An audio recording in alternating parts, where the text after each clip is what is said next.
These are the notes for lesson 3.4, linear programming. Linear programming is just another way of looking at real-life examples for linear inequalities. So again, these are just real-life examples putting linear inequalities into practice. So the word optimization is what we are looking at, and that is finding the maximum and minimum value of some quality. So again, these are real-life examples looking at maximum and minimums to find where our profit would lie. So linear program is one type of optimization. It's the process from which we examine the feasible region to a set of inequalities. So again, if we're looking at a profit, we're looking at what region or what numbers we can look at to get the highest profit. Our example says, a bakery is making whole wheat bread and apple bran muffins. For each batch of bread, they make a $35 profit. For each batch of muffins, they make a $10 profit. The bread takes 4 hours to prepare and 1 hour to bake. The muffins take half an hour to prepare and half an hour to bake. The maximum preparation time available is 16 hours, so they only have 16 hours to prep everything that they're going to sell. The maximum baking time is 10 hours. How many batches of bread and muffins should be made to maximize their profit? So again, we want to make them the most amount of money, so we're looking at the prep time and the baking time to find out what their profit could be. So first thing we need to do is assign variables. So we're looking at two different things. We're looking at whole wheat bread, we're looking at apple bran muffins. So these are going to be our two variables, and we're just going to call them X and Y. So the first thing we are going to do is set up a system of inequalities that models the situation and identify the variables. So again, we have already identified the variables. We're saying that whole wheat bread is X and apple bran muffins are Y. And we just need to write out our inequalities. So the first thing we need to look at is our prep time. For every batch of whole wheat bread, it takes us 4 hours for prep time. For apple bran muffins, it takes us a half hour for prep time. And we have a maximum amount of 16 hours for prep time. So we're going to write an inequality that expresses these things. So we have for whole wheat bread, so that would be 4 times X, because we don't know how many batches of whole wheat bread we're going to make yet. Then for every apple bran muffin, it's a half hour, so 0.5 times the number of apple bran muffins, which is Y. And we have a maximum time of 16 hours. So can we use 16 hours? Yes, we can. Can we use anything more than 16? No, we can't. So we're going to use the inequality less than or equal to, and again, it's 16 hours. The second thing we need to look at is our baking time. It takes 1 hour to bake whole wheat bread. So that's going to be X, or 1 times X, plus a half hour for every apple bran muffin. So that's 0.5 times Y. And again, it's going to be less than or equal to 10 because we have a maximum of 10 hours. Now the other thing that we need to look at is our other boundaries. So this is going to give us how many apple bran muffins and whole wheat bread we are making. But if we think about this, can we make negative whole wheat bread? Can we make negative apple bran muffins? No. So we also know that this is going to be X is greater than or equal to 0 and Y is greater than or equal to 0. We have to look at the items that we are looking at. If we cannot have negative numbers, then we know that Y is greater than or equal to 0 and X is greater than or equal to 0. So then now that we have our system of inequalities, we now need to graph it on our graph. Now notice that each of our equations is in standard form. So what we can do is we can use either finding X and Y intercepts, or we can change it to slope-intercept form. Again, either way is going to work. So for the first one, we're going to change it to, or we're going to find X and Y intercepts to graph. And for the second one, we'll do slope-intercept form just so you can see both ways. So the first one, we have 4x plus 1/2 y is less than or equal to 16. So we're going to find X and Y intercepts. So we have 4x is equal to 16. We have 0.5y is less than or equal to 16. Divide by 4, so x is equal to 4. Divide by 0.5, which is the same as multiplying by 2. So y is equal to 32. So on our graph, we first need to label our numbers. Let's go by 2's on the bottom. And we know that x is our bread. And then on our y-axis, We know that is our muffins because that's the variable that we used. Again, we can go up by 2's. So again, make sure you label your x and y axis depending on what variables you gave to which items. So again, our x-axis is our bread, y-axis is our muffins, because those are the variables that we used.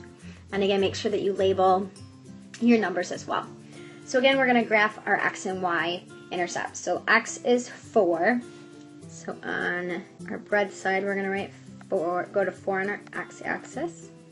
And then we're going to go to 32 on our y-axis. And we know that our inequality is or equal to, so we're going to draw a solid line. Then we're going to graph our second inequality. So first we need to change it to slope-intercept form. So we have 0.5y is less than or equal to negative x plus 10. All I did was move the x first. Divide by 1/2, which is the same as multiplying by 2. So y is less than or equal to negative 2x plus 20. So we're going to start at 20 on our y-axis, and our slope is negative 2. So we're going to go down 2 to the right 1, and down 2 to the right 1. So we're going to go down 2 to the right 1. Notice on our x-axis we're going by 2's. So if we go down 2 to the right 1, it's actually going to be at 1, which is halfway between. We're going to go down 2 to the right 1. So our next point is actually going to be here. And then again, it's a solid line. Now we just need to shade. We know that both of them are less than. So what we're doing is we're looking at the area where they will both be shaded. Remember that our x and y axis are boundaries as well, so we can't go anything less than 0 for our x or y axis. So you will see that our shaded region is going to be this yellow section right here. Now we're going to use this graph to answer the rest of the questions. Our first question is to identify the vertices or the corners of the feasible region. So we're looking at our yellow shaded area and we are looking for the corners. Okay, so where the two graphs intersect. So we're going to first look at our x and y axis, and our points around that, again the shaded yellow region, are going to be our corners. So the first one is going to be 0, 20, and I'll put these points in blue. So up here, this is 1 point, here's another point, another point, another point. Notice they are corners of the shaded region. So the first point that we have is 0, 20. The second point is 2, 16. The third point down here on the right is 4, 0. And the last point is 0, 0. So don't forget 0, 0 is a corner in that shaded region as well. So those are the corners, those are the points that we're going to be looking at. Now the corners that we found on the graph are going to help us find which is going to give us our maximum profit. So before we can do that, we need to write an equation to be maximized, and that's the objective function. So essentially what we're doing is we are finding an equation with our profits and our variables. So if you look back at the chart on the previous page, notice that it tells us that for a profit, for whole wheat bread, we make a profit of $35 per loaf. For Apple brand muffins, we make a $10 profit for each muffin.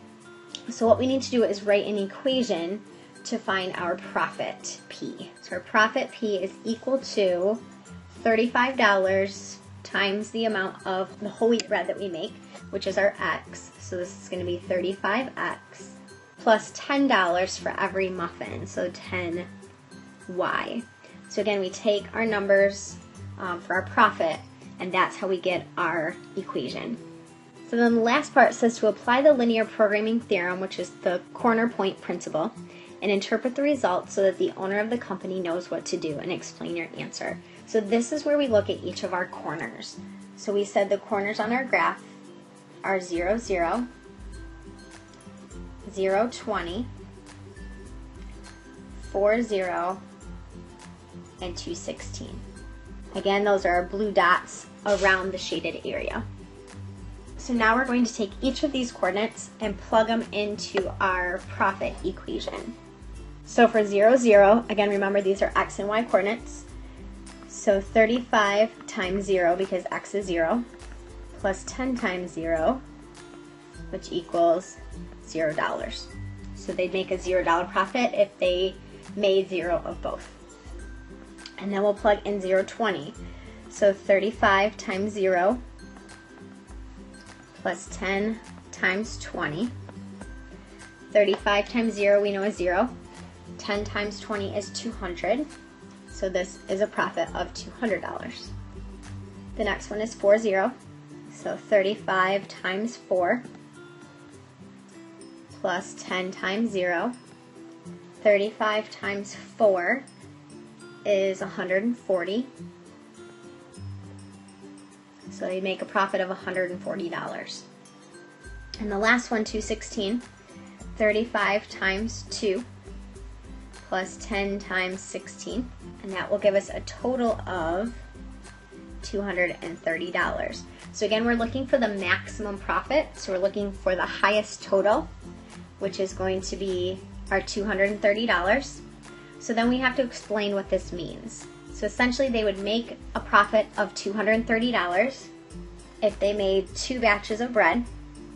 So again, that was our X value, and 16 batches of muffins. And again, that would give them a $230 profit.